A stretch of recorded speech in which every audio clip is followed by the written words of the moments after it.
what's up? This is Dave Noodles, founder of Stereotype Co.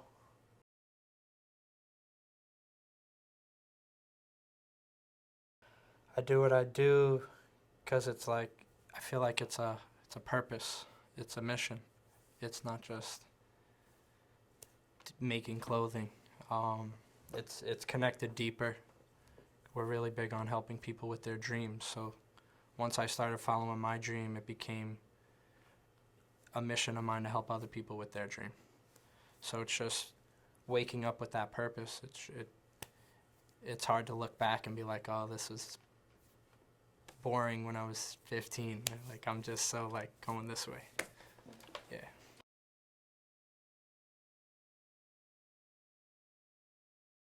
It was, I was coming up, it was like 17, 18. I remember seeing a couple other people on Staten Island kind of making waves. I remember there was a group, two brothers, Dee and Ricky. They were getting accessories worn by like Kanye West, Takashi Murakami. And then there was another brand, Cloud Kickers. And he just had everything very professional. And it was like, damn, I want to do stuff like this too. Like, we were making music at the time, me, my brother, and my good friend Paul Mars. And I was like, I would love to have some stuff for us to wear at our shows. And then we made some stuff for a show, and then from that point on, people just said, hey, could I get that? And I was like, all right, maybe I'll make some more.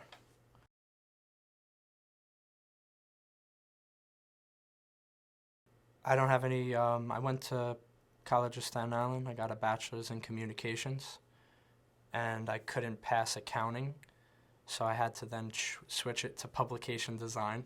It was like one different class that made it that major, but I didn't take fashion design or any of that stuff. Nope.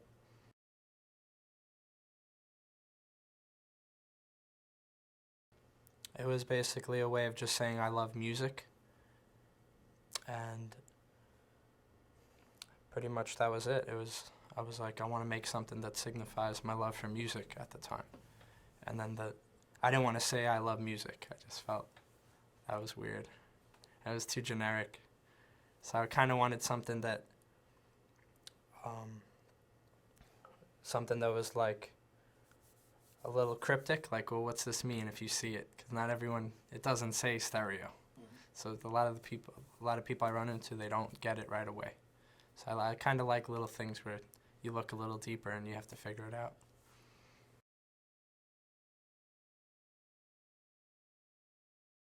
I would say, not to be graphic, but like, we give a fuck. Like a lot of people on this, so I don't give a fuck, or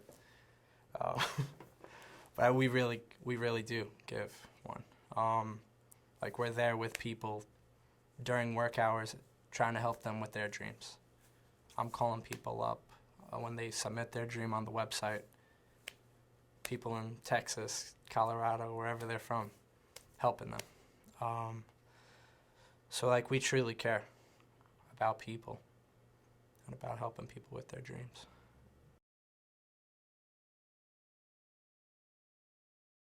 I would say to just never stop. It's just a journey, and so if you close that door, to me, I don't even see the door closing. And me, no matter if I have 8 kids or whatever the case, or I have 2 homes or whatever, I always feel like I have to.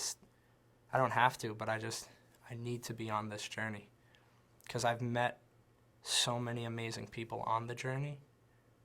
Like, probably the girl I'll marry one day, all my good friends. From doing that, you.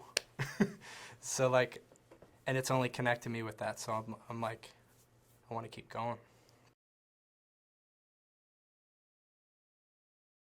Okay, so I went to an event, it was like years ago, back when Staten Island Arts was called COSI.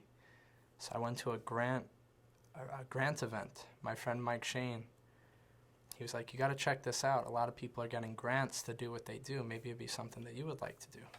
So he was like, bring some of your bookmarks that you always give out. So I made a bunch. Back in the day, I was making them, cutting the stuff, peeling, doing all this stuff. So at that time, on my way out, I met a woman. She was the security guard at CSI. I gave her a bookmark, and I asked her name. I wrote her name on it. It said, "Don't Stop Dreaming." I forgot her name, unfortunately. Fast forward some time, about 4 years. 4 years later, I see her at St. George Day, and I had a really big bookmark that a fan made for us, and it said, "Don't Stop Dreaming." She was like, "I don't know if you remember me, but you gave me a bookmark years ago."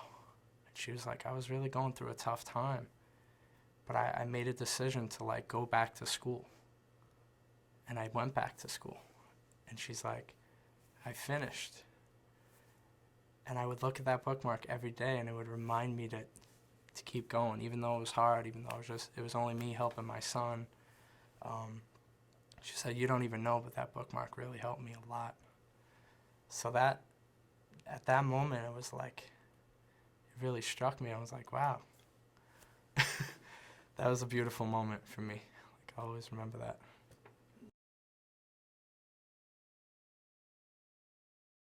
Yeah, I think if it's dope. No like if it's, but that's subjective. So I believe if you can make someone believe in what you're doing and you show value to what you're doing, yeah.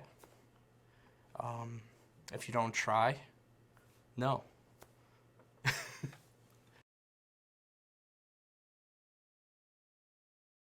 I do. A lot of the time I get disappointed because doing this type of job where you interact with hundreds of people, it was weird. Growing up, I literally I didn't even have a phone. I had a beeper, but only 3 people would really beat me. My mom, my friend Paul, my friend Drew. Now I talk to like dozens of people, and like people kind of come in, they kind of come out. So it's like weird for me when someone like comes into my life and they're like very, very nice and doing all this, and then all of a sudden like may just like get mad at me for something, and I don't even know it. I find out about it because I'm just very like, I want to help people, and sometimes I don't even know. And then I get disappointed when things like that happen. Like, oh, why'd this person stop talking? And they don't even tell me. So I'm very big on communication. Like, if I pissed you off, just let me know. Or if I ruined your sneakers, just say, hey, you screwed up. Instead of just not talking to me about it. Because then I feel like once you could let those things go, you can move on.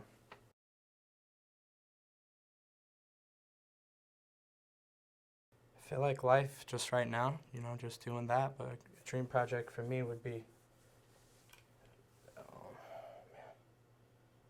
I would really love to do within the year, I'd really love to do a coloring book with Robots Will Kill. That's like one of my dream projects of this year. I'd also want to like publish like a magazine or a book within the year's plan. My dream project overall, it would probably be like have just like a bus, that just travels around and that inspires, does things, events. People could get in there, put on clothes, maybe plug up speakers, like you could have the DJ coming out of the back, like the MC standing on the platform, and just doing that everywhere.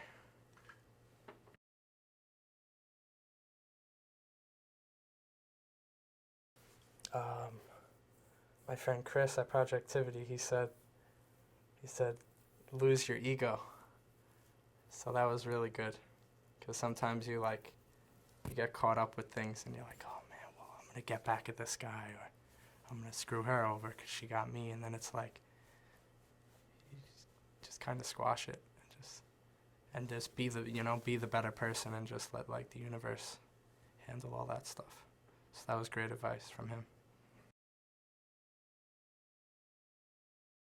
Yeah, I would just Google Dave Noodles with a Z, and Google Stereotype Co. Space Stereotype Co. And yeah, you could pick and choose whatever catches your eye. The best stuff will probably show up first.